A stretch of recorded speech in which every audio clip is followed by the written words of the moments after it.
नमस्कार दोस्तों, कैसे हैं आप सब? आप सब अच्छे होंगे और आप सबकी रेलवे एग्जाम्स की और एसएससी सीएचएसएल की तैयारी बहुत सुपर क्लास की चल रही होगी। तो आज जैसा कि बहुत सारे लोगों का क्वेश्चन रहता है, बहुत सारे जो हमारे कंपटीटर्स हैं उनका क्वेश्चन रहता है कि सर मैं जीएस बहुत अच्छे से याद करता हूँ, लेकिन मैं जैसे ही मैं नेक्स्ट डे देखता हूँ तो जीएस भूल जाता हूँ। बार बार मैं रोज पढ़ता हूँ। मैंने लूसेंट की पूरी किताब पढ़ ली। आपको कैसे रहता है? आपको कैसे याद रहती है जीएस? तो मेरे फ्रेंड्स भी पूछते हैं कि भाई कैसे याद रखना है। जो फ्रेंड्स हैं मेरे, ये उनका भी यही क्वेश्चन रहता है कि जीएस को कैसे याद करें। क्योंकि एक दिन एक लड़का था, उससे मेरी बात हुई थी, तो वो मेरे को बता रहा है कि वो मेरे से क्वेश्चन पूछ रहा है, तो मैं उसका तुरंत का तुरंत रिप्लाई देता जा रहा हूँ। लूसेंट की बुक से पूछ रहा था कि भाई तूने ऐसे कैसे याद किया। तो उसके लिए मैं कुछ स्ट्रेटजी बताऊंगा और कैसे स्कोर करें ज़्यादा से ज़्यादा। तो देखते हैं। सबसे पहले जो मेन जो आजकल एग्जाम्स टारगेट कर रहे हैं वो है करंट अफेयर्स। आपका वो है करंट अफेयर्स।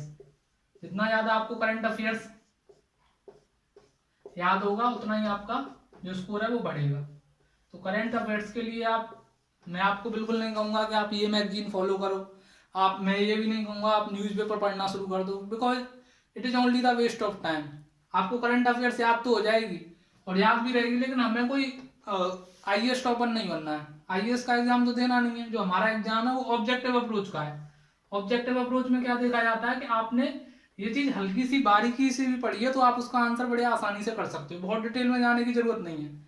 अब मेरे से पूछा कि जो डायमंड है जो डायमंड है, अगर जैसे मैं साइंस के क्वेश्चंस की बात करूं, जैसे डायमंड है वो कौन से प्रिंसिपल पे काम करता है, उसमें जो लाइट है वो चमकता है, साइन करता है, तो वो कौन से प्रिंसिपल से काम करता है? तो टोटल इंटरनल रिफ्लेक्शन से काम करता है। टोटल इंटरनल रिफ्लेक्शन उसमें इंप्लीमेंट होता है। और उसका जो कॉन्सेप्ट है टीआईआर का, आपने 12th क्लास में पढ़ा होगा, वो काफी लंबा है, काफी बड़ा कॉन्सेप्ट है कि रेयर से डेंसर मीडियम में लाइट जाती है, डेंसर से रेयर में जाती है। तो इस टाइप से कुछ कॉन्सेप्ट है वो, तो आपने पढ़ा होगा 12th क्लास में। लेकिन यहाँ पे क्या उसकी जरूरत पड़ी हमें? वो कॉन्सेप्ट मैं पूरा पढ़ के गया टीआईआर का, तो मेरा आंसर केवल टीआईआर हो गया कि डायमंड इसलिए साइन करता है क्योंकि इसमें टोटल इंटरनल रिफ्लेक्शन का कॉन्सेप्ट यूज होता है। तो उतना ही पढ़ना है ना जितना एग्जाम्स के लिए रेलिवेंट है। हमें और भी 3 सब्जेक्ट पढ़ने हैं। जीएस पढ़ना है, हमें रीजनिंग पढ़ना है, सॉरी रीजनिंग पढ़ना है, इंग्लिश पढ़ना है, मैथ पढ़ना है, क्वांट सेक्शन लगाना है। तो उसके लिए हम कैसे टाइम निकाल पाएंगे? तो आपको करंट अफेयर्स के लिए मैंने जो फॉलो किया था मैं वो बता देता हूँ। बाकी आप जो फॉलो करना चाहो वो कर सकते हो। मैंने उसके लिए क्या, एक ऐप फॉलो की थी, अड्डा 247 करके। अड्डा 247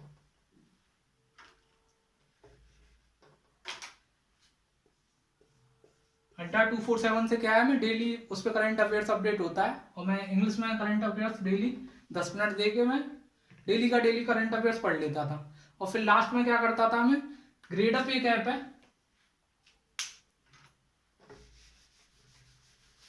ग्रेड अप ऐप से मैं क्या करता था, जो करंट के क्वेश्चंस होते थे उनकी एक क्विज लगा लेता था। मैंने करंट अफेयर्स के लिए केवल इतना काम किया और मुझे आप most of the current affairs मुझे अभी भी याद है वो। तो आपको क्या करना है, ऐसा नहीं है कि आप करंट अफेयर्स के लिए हिंदू पढ़ना शुरू कर दिया, टाइम्स ऑफ इंडिया पढ़ रहे हो, तो इतना मेरे हिसाब से वो रेलिवेंट नहीं है आपके लिए। अगर आपको हाँ इंग्लिश के पर्पज से भी और जीएस के पर्पज, दोनों पर्पज से पढ़ना है तो आप फॉलो कर सकते हो, बाकी अपनी चॉइस है। लेकिन ये आप कर रहे हो। और एक प्रीवियस ईयर्स, अगर करंट अफेयर्स में तो जरूरत नहीं है, लेकिन जीएस के लिए प्रीवियस ईयर्स आप किरण की बुक लगा लीजिए, तो उसका काफ़ी बेनिफिट होता है। एक बार मैंने पूरा जीएस का बुक लगा लिया और मोस्ट ऑफ द क्वेश्चंस जो मिलेंगे आपको क्विज में, ग्रेड अप की क्विजेज लगाइए, तो ग्रेड अप की क्विजेज में मोस्ट ऑफ द क्वेश्चंस जो हैं वो आपको इसी से मिल जाएंगे, जो भी आपके प्रीवियस ईयर है। प्रीवियस ईयर को लेकिन काफ़ी मोटी किताब है, वो आपको लगानी पड़ेगी क्योंकि क्वेश्चंस घूम फिर के कहीं ना कहीं आते हैं। और मोस्टली आप मैक्सिमम स्कोर कर सकते हो 35 प्लस स्कोर करना बहुत मुश्किल हो जाता है एसएससी के एग्जाम में। अगर आप 45 या 48 नंबर स्कोर कर रहे हो 45 प्लस, तो आपकी जीएस काफ़ी अच्छी है। तो इतना करना, अगर आप इतने भी ले आते हो और बाकी सब्जेक्ट में आप अच्छा कर लेते हो तो that is very good for you.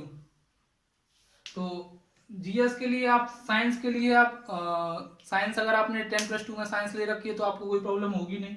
लेकिन अगर आपको रेलवे के लिए साइंस पढ़नी है तो उसके लिए मैं आपको कोशिश करूँगा वीडियो बनाने की।